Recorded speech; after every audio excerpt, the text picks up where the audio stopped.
Okay students, theorem number 11.1.3 page number 202 and 203 और इसकी statement है prove that the line segment joining the mid points of two sides of a triangle is parallel to third side and is equal to 1/2 of its length.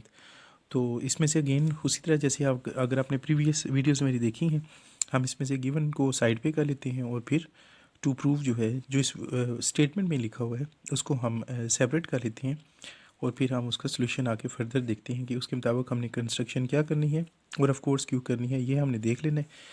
लेकिन उससे पहले आपको बता दूं कि अगर आपकी वीडियो अच्छी क्वालिटी की नहीं आ रही तो आपने राइट साइड कॉर्नर में ना 3 डॉट्स आपको नज़र आ रहे होंगे, वहाँ से उसकी वीडियो क्वालिटी जो है वो चेंज कर लें, 360p कर दें या 148p जो है 480 आई थिंक पी जो है वो कर लें हम, तो उससे आपकी जो फिगर ये जो वीडियो है इसकी क्वालिटी कुछ बेटर हो जाएगी। तो गिवन की तरफ चलते हैं। गिवन हमारे पास क्या है, ऑफ कोर्स स्टार्ट वाला पार्ट हमेशा गिवन होता है थ्योरम का और एंडिंग जो पार्ट होता है वो टू प्रूव होता है। अब ये जो the line segment joining the mid points of two sides of a triangle, ये यहाँ तक हमारा गिवन हो जाएगा और is parallel to the third side and is equal to 1/2 of its length, ये सारा हमारा टू प्रूव का पार्ट हो जाएगा।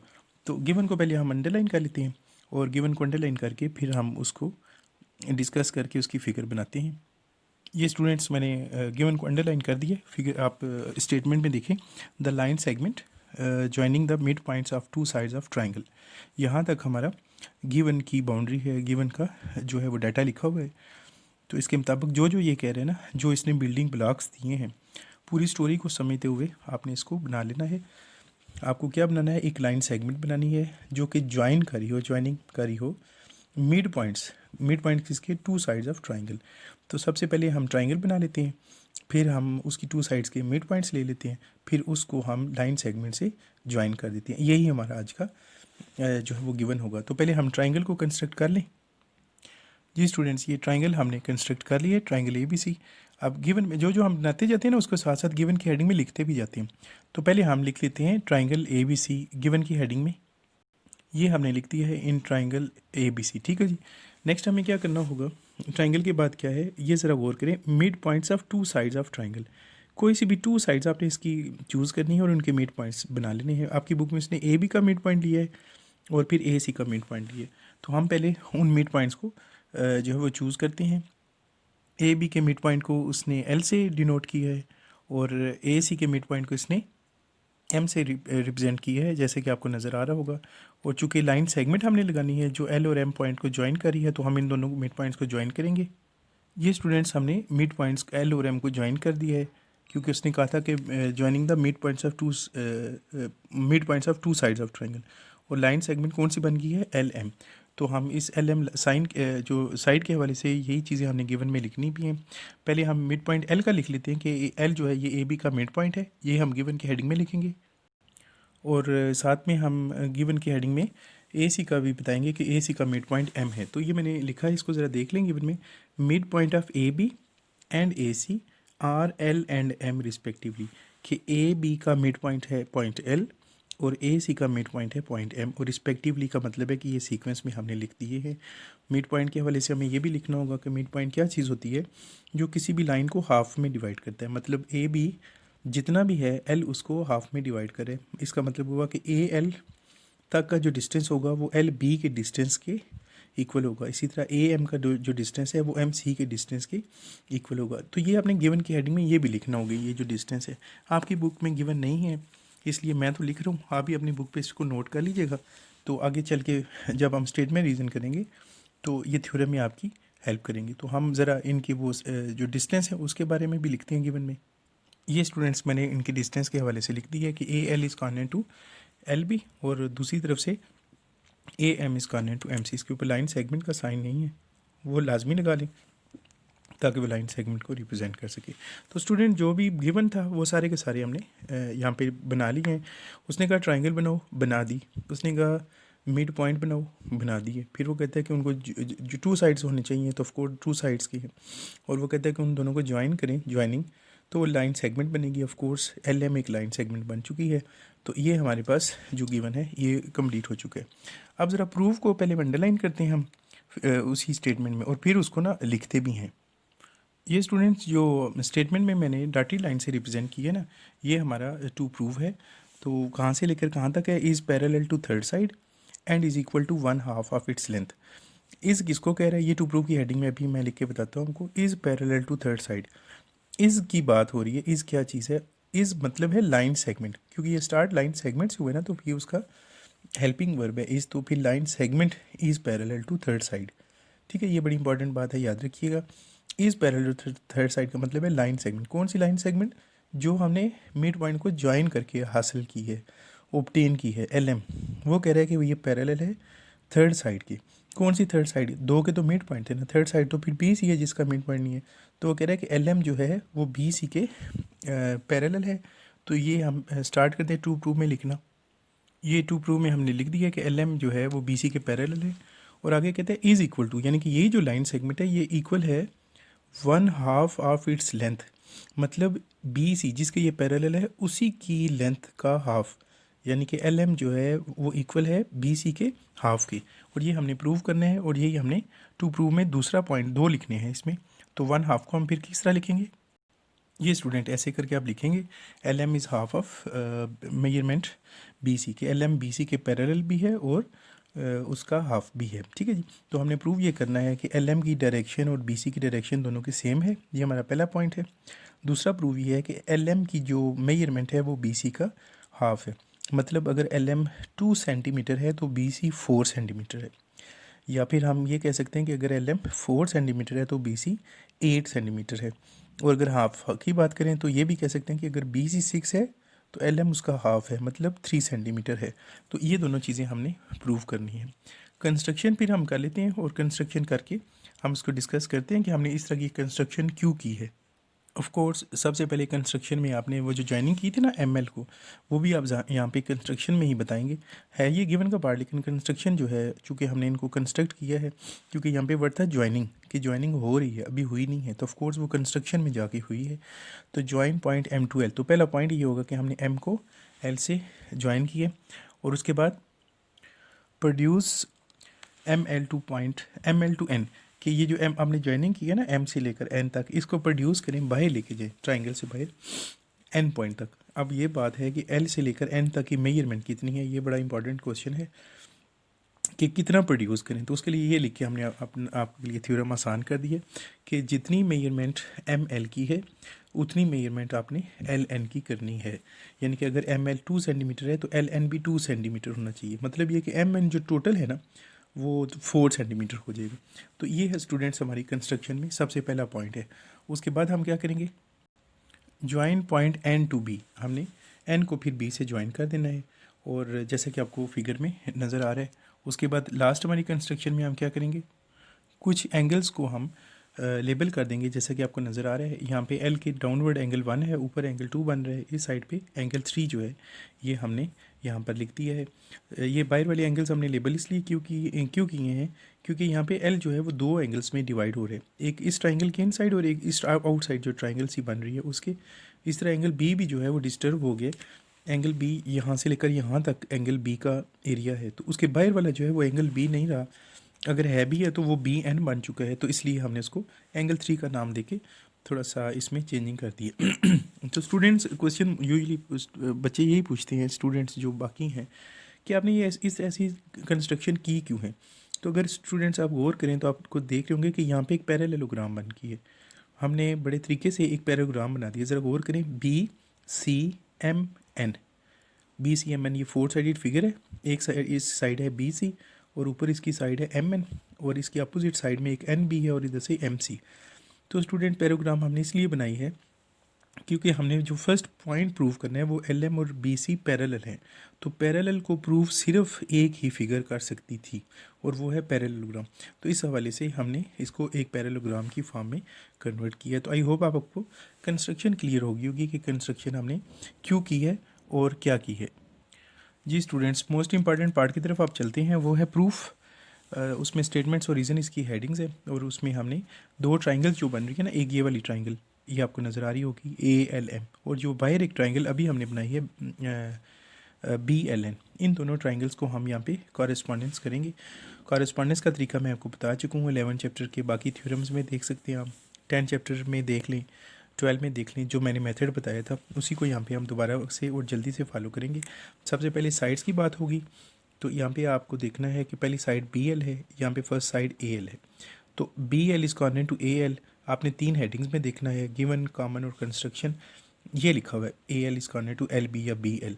तो सिंपली आप यहाँ पे लिख देंगे B L is coordinate to A L, और इसका रीज़न लिख देंगे कि ये किस हेडिंग में है, गिवन में है। तो आप यहाँ पे सिर्फ गिवन लिख देंगे। नेक्स्ट अगर हम देखें तो ये यहाँ पे बन रहा है एल एन और इधर से बन रहा है एल एम। तो एल एन और एल एम अगर आप गौर करें, ये लिखा हुआ नज़र आ रहा है कंस्ट्रक्शन में। तो आपने सिंपली यहाँ पे L N is coordinate to M L या फिर एल एम भी कह सकते हैं, एक ही बात होती है। और इसका रीज़न लिखेंगे कि ये किस हेडिंग में लिखा हुआ है, ऑफ कोर्स कंस्ट्रक्शन में है, तो यहाँ पे आपने कंस्ट्रक्शन को कह देना है। नेक्स्ट साइड को देख लेते हैं, यहाँ से बी एन बन रहे, यहाँ से ए एम बन रहे। अब स्टूडेंट्स ये मैं आपको कहीं पे साइड पे लिख के यहाँ पे दिखाता हूँ, यहाँ पे, हाँ जी, एक साइड ये क्या बन रहा है जी, बी एन, और दूसरी तरफ से क्या बन रहा है, ए एम या एम ए। ये दोनों ना गिवन में लिखा हुआ आपको नज़र आ रहा है, ना कंस्ट्रक्शन में है, ना जो है वो कॉमन है। तो इसको आपने फ़िलहाल टेम्परेरीली क्रॉस करना है। जब पास्टुलेट कंप्लीट हो जाएगा तो इसको वापस आप कॉर्डिनेट लिख लेंगे। अब चूँकि 2 साइड्स एक्सेप्ट हो गई हैं, एक साइड रिजेक्ट हो गई है, अब हमें एक एंगल चाहिए होगा जो एक इस ट्राइंगल में हो और एक दूसरा उस ट्राइंगल में हो। तो ऑफ कोर्स ये दोनों एंगल आपको नज़र आ रही है, एंगल 1 और एंगल 2।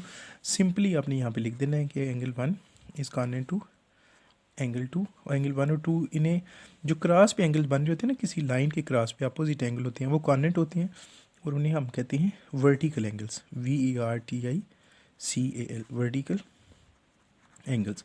इसका भी थोड़ा सा कंसेप्ट याद रखिएगा कि अगर एक लाइन ऐसे आ रही हो और दूसरी लाइन ऐसे ही उसको क्रॉस करे, तो एक इस साइड पे और इस ऑपोजिटली ऊपर वाली साइड पे अगर एंगल्स बन रहे हों तो ये दोनों कॉर्डिनेट होते हैं और इनका नाम होता है वर्टिकल एंगल्स। तो यहाँ पे भी देखें तो क्रॉस बन रहे हैं, एक लाइन ये और एक लाइन ये, तो ये दोनों क्रॉस पे बनने वाले एंगल्स भी आपस में कॉर्डिनेट होंगे। तो स्टूडेंट्स हमारा पास्टुलेट कंप्लीट हो गया। देयरफॉर आप लिखेंगे triangle BLN is coordinate to triangle of course ALM। और रह गया अब रीज़न की बात कि इसका पास्टुलेट क्या बनेगा। ये साइड है, ये भी साइड है, और ऑफ कोर्स ये एंगल है, लेकिन आप रेफ़र कर लें फिगर में कि ये SSA है, ASS है, ये SAS है। BL अगर आप गौर करें तो ये BL है, ये होगी साइड, फिर उसके बाद LN जो है ये आपको ये नज़र आ रहा है, और ये भी साइड है, और एंगल 1 ये इसके बिटवीन बन रहे। तो ज़रा गौर करें, ये क्या बना, SAS। तो यहाँ पे आपने लिखना है SAS पास्टुलेट। लेकिन जी स्टूडेंट्स, हमने पहले स्टेप में इन दोनों ट्राइंगल्स को आपस में कॉर्डिनेट प्रूफ कर दिया है। ऑफ कोर्स अब नेक्स्ट स्टेप में आप देख रहे होंगे कि इस ट्राइंगल का एक एंगल 3 आपको नज़र आ रहा है, और वो एंगल उस ट्राइंगल के एंगल A के कॉर्डिनेट है। अब ये कॉर्डिनेट क्यों है, क्योंकि अगर ट्राइंगल्स दोनों कॉर्डिनेट हो जाए ना, तो उनकी हर एक साइड, हर एक एंगल दूसरी ट्राइंगल के साइड और एंगल के कॉर्डिनेट हो जाता है। तो ये दोनों कॉर्डिनेट इसलिए हुए हैं, आप इसका रीज़न लिख सकते हैं कि these are corresponding angles of coordinate triangles. इसलिए हमने इनको कह दिया है कि एंगल 3 और एंगल जो है A है ये आपस में इक्वल हो चुके हैं। इसको पॉइंट नंबर 1 बना दें, आगे इसकी हमें जो है वो ज़रूरत पड़ सकती है। जैसे स्टूडेंट्स आपने एंगल्स के बारे में बताया है, अभी एंगल A और एंगल 3 आपस में कॉर्डिनेट है, तो इस तरह इसकी इस ट्राइंगल की एक साइड है NB और दूसरी ट्राइंगल की साइड है AM, ये भी आपस में कॉर्डिनेट होंगी। ऑफ कोर्स ये भी कॉरस्पॉन्डिंग एंगल्स तो नहीं ऑफ कोर्स, लेकिन साइड्स हैं कॉर्डिनेट ट्राइंगल्स की। तो इसको ये पॉइंट नंबर 2 आप लिख देंगे, ठीक है। ये दोनों ट्राइंगल्स हम प्रूव कर चुके हैं कि ये आपस में कॉर्डिनेट है, तो इनके हर एक एंगल और साइड जो है आपस में कॉर्डिनेट हो चुकी है। लेकिन हमने पर्टिकुलरली सिर्फ इसका एंगल 3 और एंगल A ये दोनों कॉर्डिनेट चूज़ किए हैं, और इधर से इसकी एक साइड ANB और इधर से हमने एक साइड A हमने चूज़ किया कि ये दोनों आपस में कॉर्डिनेट है। वैसे तो सारी साइड्स कॉर्डिनेट हैं, लेकिन इनका क्या ख़ास इनकी ऐसी स्पेशलिटी है जिसकी वजह से सिर्फ हमने इनको यूज़ किया है, वो आपको थोड़ी देर में पता चल जाएगा। अगला जो पॉइंट स्टूडेंट्स मैंने लिखा है बुक के हवाले से, NB is parallel to AM, लेकिन ये देखना है कि NB जो है AM के कॉर्डिनेट तो समझ आ गया क्योंकि वो ट्राइंगल्स के कॉर्डिनेट था, ये पैरेलल कहाँ से आ गया, और साथ में रीज़न में लिखा हुआ है अल्टरनेट एंगल्स। तो ज़रा गौर करें, मैं इसको फिगर को सेपरेटली यहाँ पे बनाऊँगा छोटा सा। एक लाइन यहाँ से आ रही है, अगर आप गौर करें, एक NB लाइन आ रही है, और इसी तरह एक जो लाइन है वो AC आ रही है, और इन दोनों लाइंस को एक लाइन जो है वो इंटरसेक्ट करिए, ये ज़रा गौर करें, ये एन बी समझ लिया, इसको मैं बी कह देता हूँ, इसको एन कह ली, ये मैंने कह दिया। इधर से आ रही है ए सी, और एक लाइन ए बी इनको कट करिए, ज़रा ध्यान से देख लें आप। इधर एक एंगल बना हुआ है एंगल 3, और इधर एंगल बना हुआ है एंगल ए। तो स्टूडेंट्स अगर आप गौर करें तो ये दोनों लाइंस आपस में, ये एंगल जो है, ये एंगल ए जो है और 3 आपस में कॉर्डिनेट है और अपोजिट साइड में है। और इसका मतलब है कि ऐसे एंगल जो एक लाइन को टच कर रहे हों और दो लाइंस को टच कर रहे हों, और एक लाइन उन दोनों लाइंस को इंटरसेक्ट करके पास करी हो और अपोजिट साइड पे हो, एक ही साइड पे एक ही साइड पे, तो उन एंगल्स को हम कहते हैं कि वो अल्टरनेट एंगल्स हैं। और अल्टरनेट एंगल जिन साइड्स को टच कर रही होते हैं वो साइड्स आपस में कॉर्डिनेट होती हैं, पैरेलल होती हैं। तो N B is coordinate parallel to, वैसे तो ए सी था लेकिन हमने सिर्फ ए एम तक बताना जो है, यहाँ पे वो मिडिल में एम आ रहा था तो हमने ए एम के बारे में बता दिया कि एन बी जो है वो ए एम के पैरेलल है। ठीक है जी। तो फिर दोबारा समझ कि अगर ये दो लाइंस जा रही हों, एक लाइन उनको इंटरसेक्ट करे ऐसे करके, ये देख रहे हैं बड़ी सी लाइन, और एक इस साइड पे एंगल बन रहा हो और एक दूसरी साइड पे एंगल बन रहा हो इन साइड, तो वो एंगल्स आपस में कॉर्डिनेट होते हैं क्योंकि वो अल्टरनेट एंगल होती है। और अल्टरनेट एंगल जिन साइड्स को टच करती है, एंगल 3 एन बी को टच करे और एंगल ए जो है वो ए एम को टच करे, ये आपको नज़र आ रहा है। तो ये दोनों जो लाइंस होंगी ये आपस में पैरेलल होंगी। तो ये बड़ा इंपॉर्टेंट पॉइंट है, इसको अच्छे तरीके से आप समझ लीजिएगा। जी स्टूडेंट्स, जो अगला पॉइंट है वो एन बी के हवाले से ही है। एन बी अगर ए एम के पैरेलल है तो एम सी के भी पैरेलल होगा, ये कोई अनहोनी या अजीब सी बात नहीं है। साफ आपको पता है कि एन बी अगर ए एम के पैरेलल तो हमने कर दिया ना, N B is parallel to A M, क्योंकि एन बी और ए एम की डायरेक्शन सेम है। तो एम सी भी तो इसी के पे बन रहे हैं ना, ये आपको नज़र आ रहा है, ये देखिए ना, ये वाला या ये वाला। तो एन बी अगर ए एम के पैरेलल है तो ऑफ कोर्स एन बी जो है वो एम सी के भी पैरेलल होगा। बल्कि मैं तो कहता हूँ कि जो आपका ये है ना एन बी है, ये तो ए सी के भी पैरेलल है, लेकिन हमें एम सी चाहिए, इसकी ज़रूरत है। तो इसलिए हम सिर्फ ये बताएंगे और साथ में ये बता देंगे कि एम एक पॉइंट है ए सी के ऊपर, तो इसके ऊपर जितने भी पॉइंट्स आएंगे वो सारे के सारे एन बी के पैरेलल होंगे। तो हमने उस हवाले से बता दिया कि एन बी जो है वो एम सी के पैरेलल है, और इसको पॉइंट नंबर 3 बना दिया क्योंकि इसकी हमें आगे ज़रूरत पड़ने वाली है। ले जी, अब हमने एम सी और ए एम का भी बता दिया कि एम सी ए एम के कॉर्डिनेट है, और ये गिवन में लिखा हुआ है, ये हम खुद से नहीं कुछ बता रहे, गिवन में वैसे लिखा हुआ नहीं है स्टूडेंट्स, ये बड़ी इंपॉर्टेंट बात है, बुक में नहीं है, इसलिए मैंने खुद से जो आपको लिखवाया था ना पॉइंट, ये उसमें है। तो एम सी ए एम के कॉर्डिनेट है और गिवन के हेडिंग में हमने खुद से लिखा था सच दैट की बात। और फिर हम अगली स्टेटमेंट में कहते हैं जी कि एन बी एम सी के कॉर्डिनेट है। वो क्यों है? Because of point number 2 and 4। अब ज़रा गौर करें, ये पॉइंट नंबर 2 है और ये है पॉइंट नंबर 4। तो एन बी ए एम के कॉर्डिनेट है, एम सी भी ए एम के कॉर्डिनेट है। तो मैं आपको बता चुका हूँ कि अगर दोनों में से एक चीज़ कॉमन आ रही हो तो उसको आपने एलिमिनेट कर देना है, और जो डिफरेंट होते हैं वो एक दूसरे के कॉर्डिनेट हो जाते हैं। इसका मतलब है ए एम एम सी के कॉर्डिनेट तो आप पहले एम सी लिख देंगे, और इधर ए एम एन बी के कॉर्डिनेट तो आप उसकी जगह एन बी लिख देंगे। और ये वाला जो पॉइंट है ये इस वजह से आया है क्योंकि ये दोनों आपस में कॉर्डिनेट हैं। लेकिन जी स्टूडेंट्स, नेक्स्ट स्टेटमेंट की तरफ हम चलते हैं।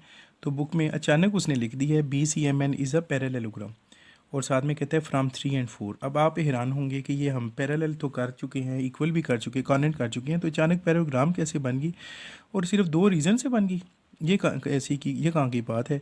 तो ज़रा पॉइंट नंबर 3 को चेक करते हैं कि बी सी एम एन में पॉइंट नंबर 3 ये है, N B is parallel to M C, और पॉइंट नंबर 5 है N B is coordinate to M C.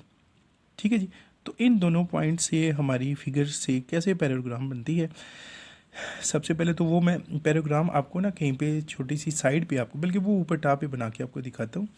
B C M N, B C M N कहाँ, B C M N एक rough सी मैं sketch बनाता हूँ। ये बी सी हुआ और ये इसकी ऐसे एम हो गया, फिर इधर से एक डॉटेड लाइन जा रही है एन की तरफ, और फिर एन ज्वाइन है पॉइंट एम के साथ, और ये है बी और ये है सी। तो स्टूडेंट्स, पहली बात तो आपको साफ नज़र आ रहा है कि ये एक पैरेललोग्राम की तरह की बनी हुई है, क्योंकि इसकी ये दोनों लाइंस आपस में टेढ़ी सी हैं, ऑफ कोर्स 98 डिग्री को रिप्रेजेंट नहीं कर रही। अच्छा, अब मुझे इसको प्रूव करने के लिए ना पैराग्राम, मुझे सिर्फ 2 चीज़ें चाहिए, सिर्फ 2। और मुझे थ्योरम नंबर याद आ रहा है इससे पहले वाला 11.1.2, वो उसकी भी वीडियो है, अगर आप देखें आपको मिल जाएगी इसी में, इसी प्लेलिस्ट में 9th वाली में। तो उसकी स्टेटमेंट क्या थी वो मैं यहाँ पे लिखता हूँ कि इन अ क्वाड्रिलेटरल, वो वर्ड मैं छोड़ देता हूँ, in a quadrilateral if two opposite sides are congruent and parallel. मैं समराइज़ करता हूँ इसको, कॉन्नेट एंड पैरेलल, तो फिर हम उसे कहते हैं कि इट इज़ अ पैरेललोग्राम। याद आ रही है ना आपको? ठीक है, नहीं तो बुक से देख लीजिएगा कि अगर टू अपोजिट साइड्स एक क्वाड्रिलेटरल की, इन अ क्वाड्रिलेटरल मैंने छोड़ दिए, if two opposite side of a quadrilateral are opposite side are congruent हो और पैरेलल हो, तो आपने फौरी तौर पे से कह देना कि ये एक पैराग्राम है। अब ज़रा इस पैराग्राम की बात करें, BCMN की, यहाँ पे आप क्या कह रहे हैं, NB is parallel to MC, NB is parallel to MC, ये दोनों अपोजिट साइड जो हैं ये हो गई पैरेलल। फिर आप यहाँ पे कह रहे हैं फिफ्थ पॉइंट में NB इज़ कॉन्नेट टू MC, यानी कि ये जो साइड्स पैरेलल हैं यही आपस में कॉन्नेट भी हैं। तो इसका मतलब है कि ये जो फिगर बनी हुई है स्टूडेंट्स, ये क्या है, ये एक पैरेललोग्राम है। एग्जैक्टली ये हमने यहाँ पे इस पॉइंट को यहाँ पे डिस्कस कर लिया। नेक्स्ट पॉइंट का तो स्टूडेंट्स को इतना प्रॉब्लम नहीं है, वो कह रहे हैं कि BC और LM जो है ये पैरेलल हैं। ऑफ कोर्स इसमें ये इसी फिगर को देखें तो BC और LM ये ऊपर वाली लाइन यहाँ से देख लें, बल्कि BC और LM आपस में पैरेलल हैं। वो इसलिए हैं क्योंकि ये तो अपोजिट साइड ऑफ पैराग्राम BCMN है, तो इसकी तो अपोजिट साइड जितनी भी हो जाएंगी ना जब ये पैराग्राम बन चुकी है तो ये आपस में पैरेलल होंगी। तो BC LM के भी पैरेलल है या फिर LN के, मतलब ये है कि BC LM के भी पैरेलल है और BC पूरी लाइन LN के भी पैरेलल है। एक ही बात है, दोनों के पैरेलल है, क्योंकि ऊपर आप प्रूव कर चुके हैं कि ये एक पैराग्राम बन चुकी है। ले स्टूडेंट्स, नेक्स्ट पॉइंट में BC और NM ये आपस में कॉन्नेट हैं। अपोजिट साइड्स अगर पैरेलल भी हैं तो फिर कॉन्नेट भी होती हैं। जैसे यहाँ पे मैंने लिखा हुआ है, इफ़ टू अपोजिट साइड्स अगर पैरेलल हैं तो ऑफ कोर्स वो कॉन्नेट होंगी, तो वो पैराग्राम बनेगी। तो ये वाली साइड्स पैरेलल हैं तो इसका मतलब है कि ये कॉन्नेट भी हैं। तो इसको अपने पॉइंट नंबर 6 लिख देना है, और इसका रीज़न भी वही है क्योंकि ये अपोजिट साइड्स ऑफ पैराग्राम है, तो अपोजिट साइड जो होती हैं वो पैरेलल भी होती हैं और कॉन्नेट भी होती हैं। NM हमने पूरा नाम सिर्फ लिख दी है, NM हो, LN हो या LM हो, ये इनके कॉन्नेट भी है और ऑफ कोर्स इनके पैरेलल भी है, खासकर NM के। NM क्योंकि इसकी पूरी लाइन है ना लेंथ, तो ये दोनों आपस में जो है वो इक्वल होंगे। पॉइंट नंबर 7 में हमने डिस्कस किए, कंस्ट्रक्शन को दोबारा लिखा है कि LM जो है वो हाफ ऑफ NM है। ज़रा गौर करें, LM is half of LN। Construction में हमने ये किया था, और क्या किया था मैं दोबारा बताता हूँ, ज़रा गौर कीजिएगा। LM मैंने कहा था कि अगर हुआ ना सपोज करें 2 सेंटीमीटर, तो ये जो LN था, LN ये कितना था, आपको क्या मैंने बोला था, इतना ही था ना जितना LM है, तो LN भी होगा 2 सेंटीमीटर। और इसका मतलब है कि LM जो है वो NM का हाफ है। अब यहाँ पे देखिए, अगर हम NM को देखें तो वो ये कितने सेंटीमीटर बनता है, मैं वैसे लिख रहा हूँ सिर्फ आपको बताने के लिए कि NM जो है वो 4 सेंटीमीटर हो गया, और फिर LM कितना हुआ आपको नज़र आ रहा है, that is equals to 2 centimetre. तो ऑफ कोर्स LM जो है वो NM का यहाँ पे हाफ है। और लास्ट पे स्टूडेंट्स आपने इन दोनों को ज्वाइन कर दें, ठीक है जी। यहाँ पे जब आपने लिखा ना LM हाफ ऑफ NM है, तो NM खुद किसके इक्वल है, ये देखें ज़रा, ये BC के इक्वल है। तो आपने करना क्या कि NM की जगह ना उसकी वैल्यू BC पुट कर देनी है और साथ में लिख देना है, चूँकि हमने इन दोनों पॉइंट्स को यूज़ किया ना 6 और 7 को, तो ये हमारा ये पॉइंट आ गया। तो स्टूडेंट्स जो हमने प्रूव करना था ना, प्रूव के 2 पार्ट थे कि BC जो है वो LM के पैरेलल है, वो हमने यहाँ पे प्रूव कर लिया, और ये प्रूव हुआ है बिकॉज ऑफ पैरेललोग्राम BCMN। ठीक है, BCMN अगर पैराग्राम ना बनती तो ये पैरेलल प्रूव ना होता, और इसको प्रूव करने के लिए पूरी स्टोरी हमें करनी पड़ी है। ठीक है जी, तो मेरे ख्याल में आपको क्लियर हो गया होगा कि ये हम क्यों पैरेलल करते आ रहे थे, क्यों हमें अल्टरनेट एंगल्स की ज़रूरत पड़ी है, ऑफ कोर्स ये करने के लिए, पैरेलल करने के लिए। और स्टूडेंट्स लास्ट में ये हमने बता दिया है कि LM जो है वो हाफ ऑफ BC है। इन तीनों पॉइंट्स की वजह से हमने इसको प्रूव कर लिया। तो आई होप कि आपको काफ़ी हद तक ये थ्योरम क्लियर हो गया होगा। इसको समझ लें, इसको कोई जो है वो अच्छे तरीके से देख लें, बार बार देख लें। अगर कोई पॉइंट हो तो इसको जो है वीडियो को 1-2 दफ़ा आपको देखना पड़ेगा, एक ही दफ़ा शायद आपको समझ ना आए, तो इसलिए इसको अच्छे तरीके से आप दोबारा से देख लें। और फिर भी कोई पॉइंट हो, कोई चीज़ आपको समझ ना आई हो, तो मुझे आपने कमेंट में बता दीजिएगा। तो इंशाल्लाह I will try my level best to give you answer.